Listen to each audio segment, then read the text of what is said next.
তুমি দাও, আমায় তুমি বাঁচার মতো, আমায় তুমি বাঁচার মতো বাঁচিতে শেখাও গুরু, বাঁচিতে শেখাও। হে গুরু এক মন্ত্র তুমি দাও, হে গুরু এক মন্ত্র তুমি দাও।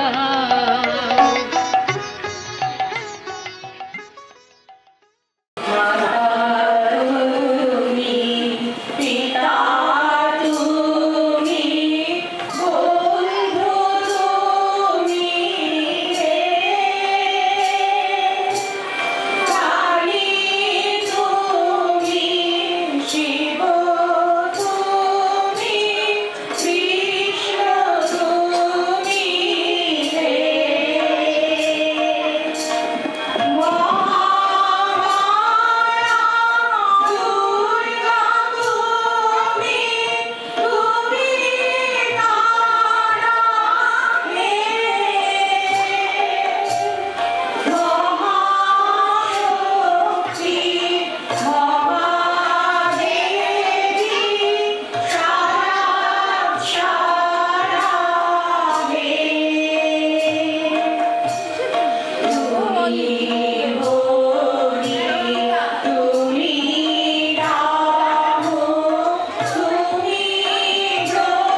আগে পুরোনো মালাটা ফেলে দাও আর অনন্তা থেকে মাল্যদান করবে জয়ন্ত বাঘ। এর উপর মালা লেখা আছে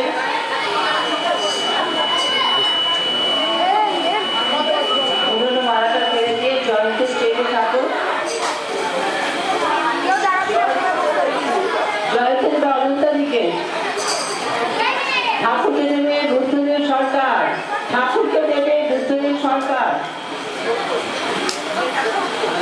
সবাই একটু উলুধ্বনি দেবে।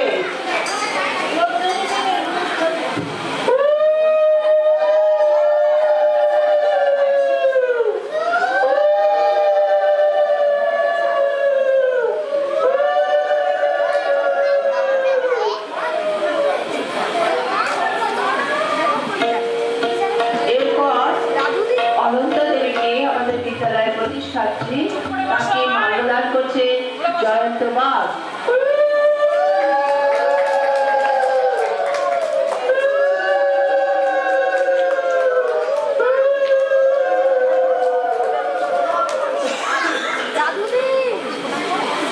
এখন প্রথমে বাচ্চারা যারা গান করবে তারা সবাই এসছে, জানো কি নাচ গেছে গান গানের বাচ্চারা এসে যাও।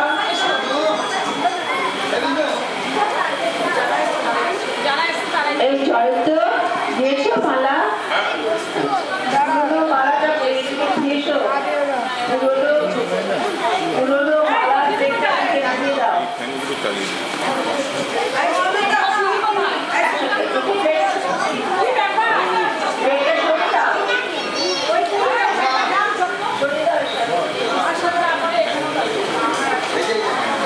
এখন শিশুরা একটি সঙ্গীত পরিবেশন করবে।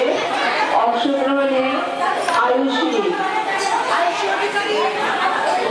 পাপিয়া, আয়ুষী কোথায়, পাপিয়া, দীপালি, বাবু, অনুপম, তুলসী, রাজ বাছার, রাখি, দিবাকর,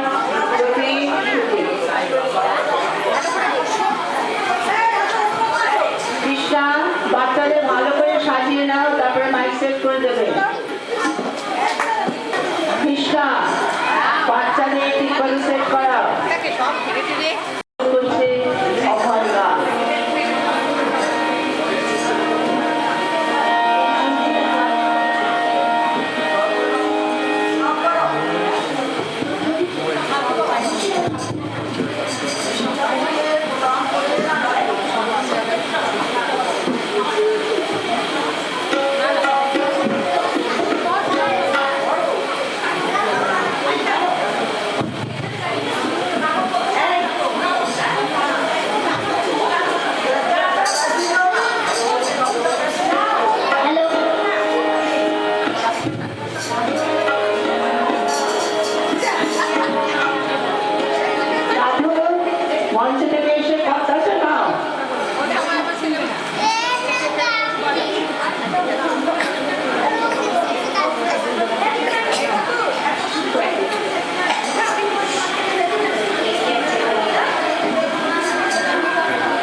আরাধনা ইনস্টিটিউটে বাচ্চারা গান গাইল, নাচবে, আবৃত্তি করবে, নাটক করবে, সবই কিন্তু ঠাকুর শ্রী শ্রী অরণজি লেখা।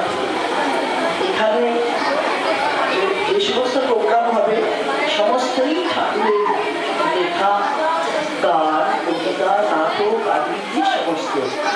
যা যে গান হিট করলো ওর নাম হচ্ছে কৃষ্ণা দাস। কৃষ্ণা দাস ক্লাস 4-5 বাচ্চাদের পড়ায় এবং সঙ্গে গান গান গান করায়, গানটাই তৈরি করায়, নাচও করায়। আর আরো যা টিচার হবে তখন আমি পরিচিতি দেব। দীপালি, দীপালি কোথায়? ঘরে আছে। এবার আবৃত্তি অংশগ্রহণের রূপক দীপান্বিতা এসছে। রূপক আর দীপান্বিতা আবৃত্তি।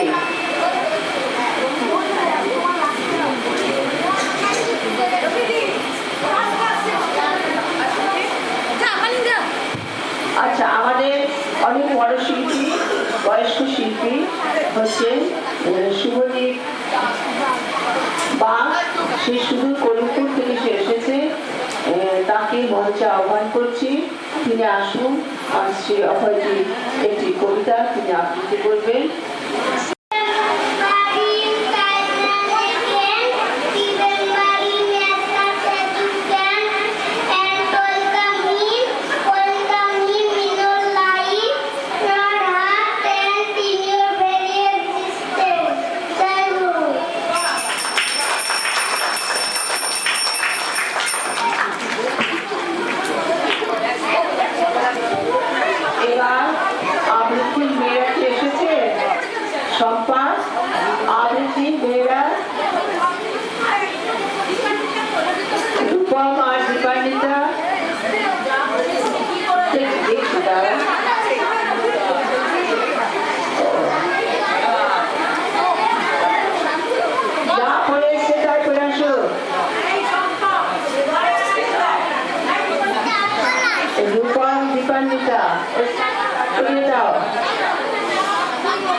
হচ্ছে যে এই আবৃত্তি আমাদের school teacher Shampa Gangopadhyay, school teacher এই শম্পা গঙ্গোপাধ্যায় এবং ওই গাছনায় এবং আবৃত্তিটাও অংশীদার। মাইকটা একটু ঠিক করে দিন দাদা, দিতে মাইকটা ঘুরে।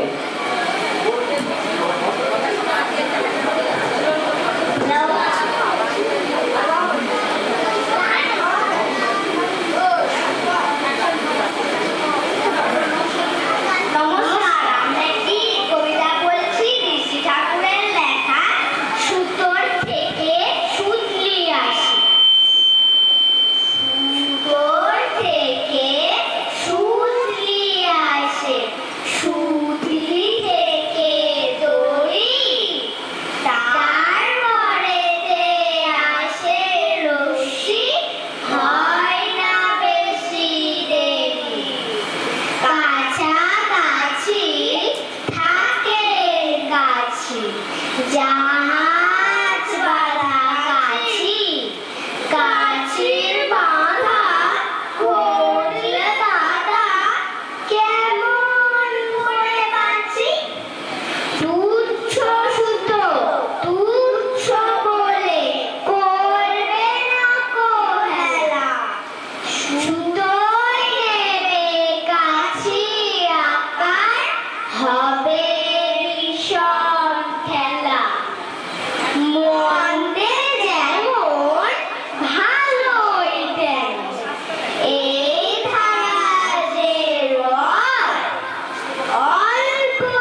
পরিবেশন করবেন।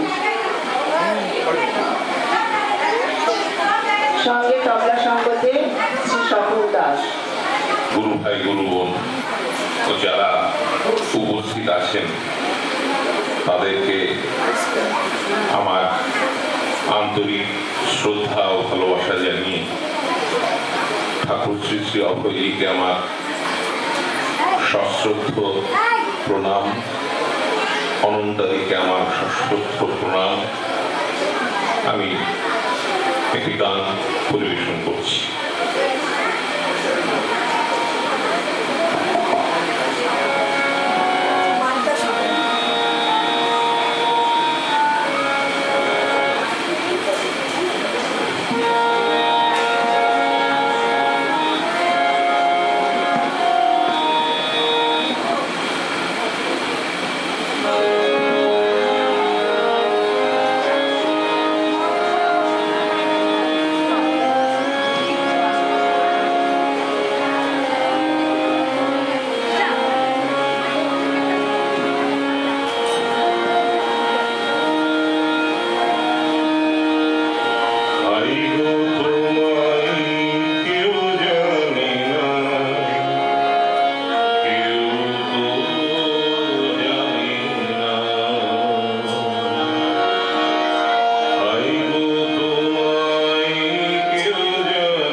সন্তান।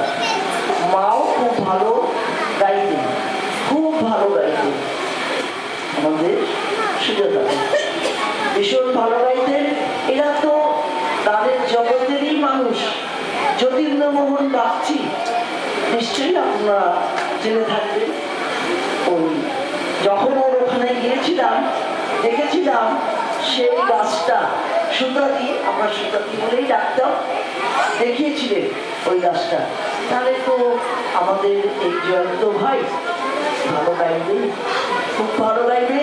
আমরা চাই ঠাকুরের গান ও আরো আরো আরো আরো দিকে দিকে ছড়া, চারিদিকে এত সুন্দর গলা, ওর গলাতে যেন আমাদের ঠাকুরের গান ভীষণভাবে ছড়িয়ে যায়, এটাই আমরা চাই। জয় গুরু।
সময় নেই,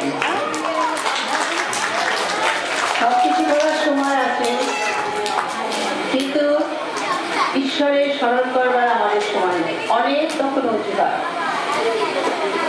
আমাদের তো তিনটে হাত, ডান হাত, বাঁ হাত আর অজুহাত।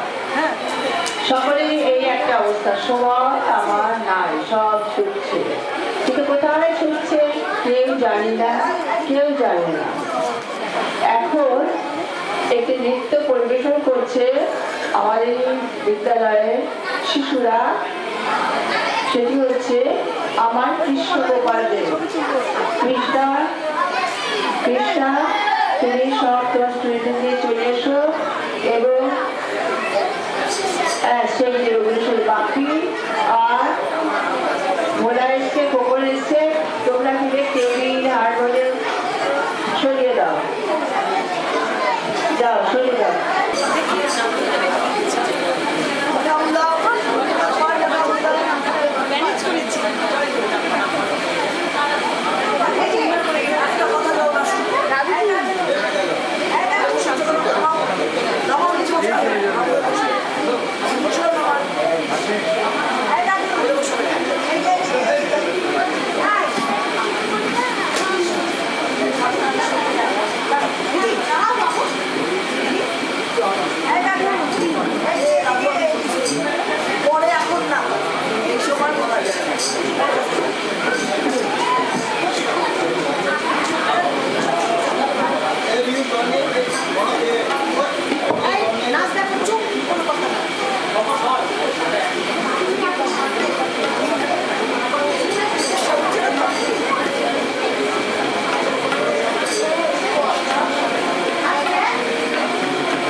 এখন সঙ্গীত পরিবেশন করছে আমাদের স্কুলের ছাত্রছাত্রীরা। নাম আমি আগে বলছি, ও এটা নৃত্য পরিবেশন করছে। অংশগ্রহণে তিথি পাচার, অঙ্কিতা, দীপালি, সঙ্গীতা, পাপিয়া, রাখি, সায়নী,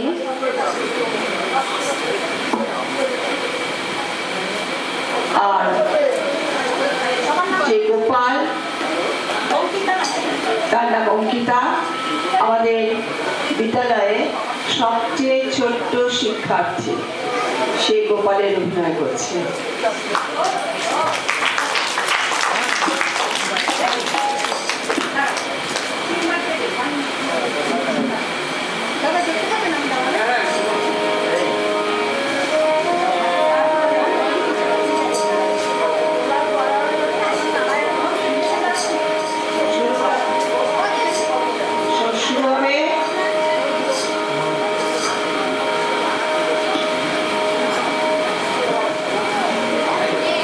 আমাকে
সব কিন্তু স্কুলের ছাত্র। অভিশা ভৌমিক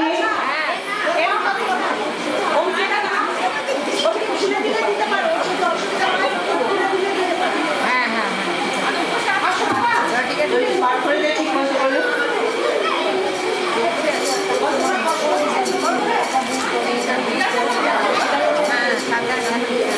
কৃষ্ণা বড়দের একটু পিছিয়ে দিকে বলো, পিছিয়ে বসে বলো, সব পিছিয়ে বসো। আর ছোটরা সামনে বসো, ছোটরা নাচ দেখতে পাবে না। টিচারদের বলছি বড়দের পিছিয়ে দাও, বড়দের পিছিয়ে দাও, আর ছোটদের সামনে দাও, ছোট্ট ছোট্টদের, যাতে সবাই নাচটা দেখতে পায়। আর মুখে আঙুল দিয়ে বসবে, প্রত্যেকে মুখে আঙুল দিয়ে বসবে।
জীবন আমরা দিতে জানি না, জীবন আমরা দিতে জানি না।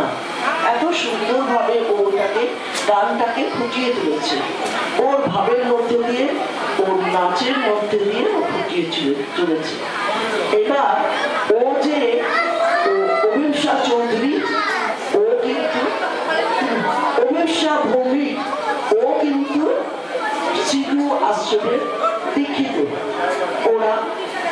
ও দীক্ষিত নয়, ওর মা বাবা দীক্ষিত, একই সন্তান। ওনারা আমাদের এখানে যা কাজ হয়, ওরা শিশু আশ্রমের শিল্পকেন্দ্র রয়েছে, সেই শিল্পকেন্দ্রতে ওরা ভীষণভাবে ওরা কাজ করে এবং ওদের দেখেছি। এই যে আমাদের স্টেজটা একটু পরিষ্কার করে দিচ্ছিল, ও কিন্তু অভিষার বাবা।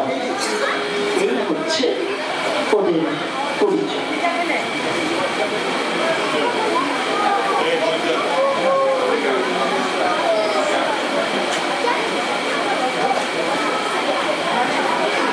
এখন কবিতা আবৃত্তি করছে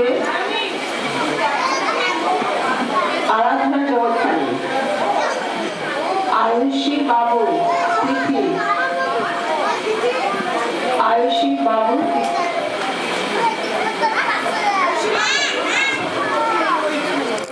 এখন আমাদের আরাধনা ইনস্টিটিউটে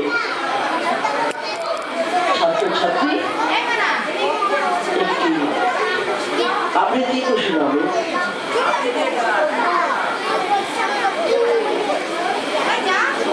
এই ওরা এটা জানি না সুর দেওয়া হয়েছে কিনা, এখানে ওরা এই গানেও সুর দেওয়া হয়েছে, কিন্তু ওদের সময়ের অভাবে করে ওঠানো যায়নি।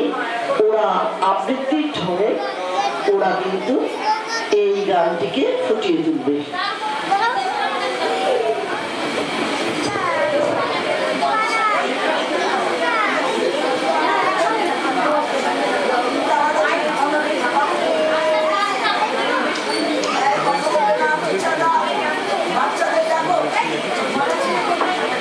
টিচাররা বাচ্চাদের দেখবে, ওরা সামনে বসে যদি ডিস্টার্ব করে না, যারা উপরে স্টেজে গাইছে নাচছে তারা ডিস্টার্ব হয়, তাদেরকে যাতে না হয় তোমরা একটু এই শেষে ওদের চুপ করো।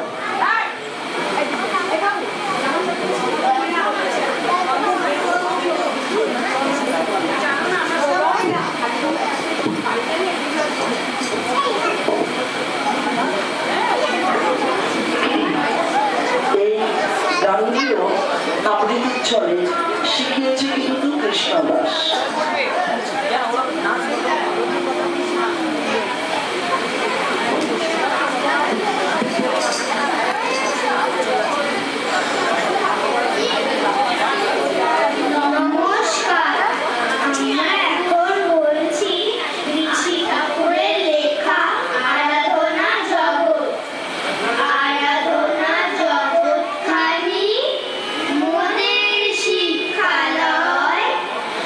আমরা শেখা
তপস্বী অভয়জি লিখেছেন এই আরাধনা স্কুল স্থাপিত হওয়ার পর, এবং এই স্কুলের বাচ্চাদের উপলক্ষ করে তিনি লিখেছেন ছোটদের পুঁথি। সেখানে আছে ছোটদের উপযোগী গান, আবৃত্তি, নাটক ইত্যাদি। এবং এই শিক্ষালয় শ্রী অভয়জির পদধূলিতে ধন্য। তিনি দুবার এসেছিলেন এই স্কুলে, এবং গতকাল নাচটি হয়ে গেছে ও শিশুরা আসতো আমাদের, তখন ঠাকুর বেনারসে তিনি বলে পাঠালেন আমার খুব ইচ্ছে করে এই বাচ্চাদের মুখে আমি গান শুনবো। তারপরে ঠাকুর যখন 82 সালে এই আমাদের আরাধনা জগৎ সন্তুষ্টপুর এসেছিলেন, তখন কিন্তু আমি বাচ্চাদের নিয়ে গিয়ে এই গানটি শুনিয়েছিলাম ও শিশুরা আসতো আমাদের। ঠাকুর খুব খুশি হয়েছিলেন।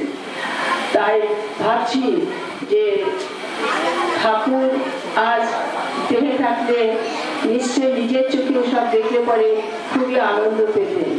তবে এখনো তিনি, আমরা বিশ্বাস করি তিনি অনন্তাদি তারা সবাই নিশ্চয়ই আমাদের সঙ্গে আছেন। কেননা গতকাল যা বৃষ্টি করে আসছিল, আমরা সত্যি ঠাকুরের কাছে প্রার্থনা করেছি এবং দেখা গেল যে খুব সুষ্ঠুভাবে গতকালের অনুষ্ঠান হয়ে গেছে। আর এবারের অনুষ্ঠান এখন পর্যন্ত সুন্দরভাবে চলছে, আবহাওয়া স্বচ্ছ পরিষ্কার আছে।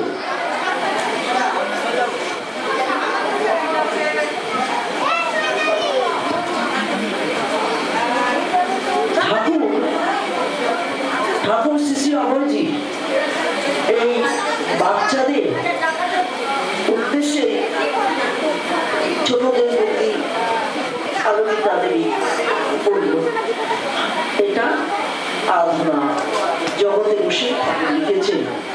এবং ঠাকুরকে কিন্তু প্রথমের যে পুরনো বাচ্চারা তারা আজকে বড় হয়ে বিভিন্ন জায়গায় তারা গেছে, কেউ ডাক্তার হয়েছে, কেউ ইঞ্জিনিয়ার হয়েছে। এরা কিন্তু পিছিয়ে নেই। পিছিয়ে পড়া বাচ্চাদের নিয়েই কিন্তু আমরা আমাদের স্কুল শুরু করেছি। এরা কিন্তু পিছিয়ে নেই, এরা এখন কিন্তু বর্তমান যুগে সমান তালে এগিয়ে চলছে, কোনো দিকেই এরা পিছিয়ে নেই। আপনারা নিশ্চয়ই দেখছেন, শুনছেন, জানছেন। সেই জন্যই বলছি ঠাকুরের লেখায় ওরা যা করছে অন্তর দিয়ে করছে। এবং এখানে আমাদের যে দুপুরের খাওয়া দেওয়া হয় বাচ্চাদের, আমরা কিন্তু কোনো সরকারি সাহায্য বা অনুদান পাই না। আমাদের যারা এখানে যারা স্থানীয় মানুষ আছেন তারা এবং যারা শুনছে যে স্কুলের কথা, প্রত্যেকেই এগিয়ে এসে কেউ চাল দেন, কেউ ডাল দেন, কেউ সয়াবিন দিয়ে দেন। এখানে কিন্তু আরেকটি কথা বিশেষভাবে না বললে নয় যে আমাদের এখানে কিন্তু ঠাকুরের ভাবধারাতেই এই স্কুল চলছে এবং আমাদের এখানে কিন্তু পুরো ভেজ। এখানে নন ভেজের কোনো ব্যবস্থা নাই। যদি কেউ টিফিন খাওয়াতে চান, কোনো প্যাকেট খাওয়াতে চান, অনেকেই আছেন, মানে ধনী বাড়িরই অনেকেই আছেন যাদের বার্থডে, সন্তানদের বার্থডে এখানে এসে বলেন আমরা এখানে বাচ্চাদের উদ্দেশ্যে খাওয়াবো। তখন যদি তারা দুপুরে খাবারের ব্যবস্থা করেন সেটাও হয়। আবার যদি কেউ প্যাকেট দেন, আমরা কিন্তু বলে দিই এখানে কিন্তু কেকটাও চলবে না, যেহেতু কেক ডিম দেই যদি আমরা জানি, সেই জন্য কেকটাও আমরা অ্যালাউ করি না। এইভাবে সাত্বিকভাবে কিন্তু আমি জোর দিয়েই বলবো, এইভাবে সাত্বিকভাবেই কিন্তু আমাদের স্কুল আজ 50 বছরে ভর্তি হচ্ছে। 50 বছর কিন্তু এইভাবেই চলছে। তারা বাড়িতে যা খায়, কিন্তু এই সমস্ত আমরা পাশেই যখন আমি প্রথম অজন্তা রোড থেকে এই কয়েকজন 4-5 জন বাচ্চা নিয়ে যখন স্কুল অনন্তাদি একটা টালির দিয়ে এবং বেড়া দিয়ে বেড়া দিয়ে ছোট্ট একখানা ঘর। কোথায় পাবো আমরা পয়সা? আমাদের তো পয়সা করি নাই, আমরা তো চাকরি করি না, অলংকারীও নেই। তাহলে সেইভাবে সেই স্কুল অলংকারী একটা বাড়ি করলেন এবং বললেন আমাদের এখানে যে তখন ছিল বামফ্রন্টের আমল, ওনারা বললেন আপনারা কিন্তু পজিশন নেই, না তো কিন্তু দখল হয়ে যাবে। তখন ওখান থেকে আমাদের শিবরা বোন সে আজকে দেখে নাই, আমি মনে করি ও ঠাকুরের কাছে গেছে, ও দেহ ও মৃত্যু হয়েছে কিছুদিন আগে।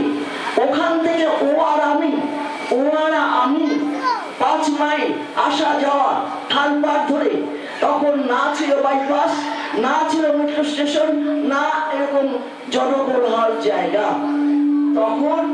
তখন কি ছিল? তখন ওই অবস্থায় 5 মাইল খালপাড় ধরে হেঁটে গেছি।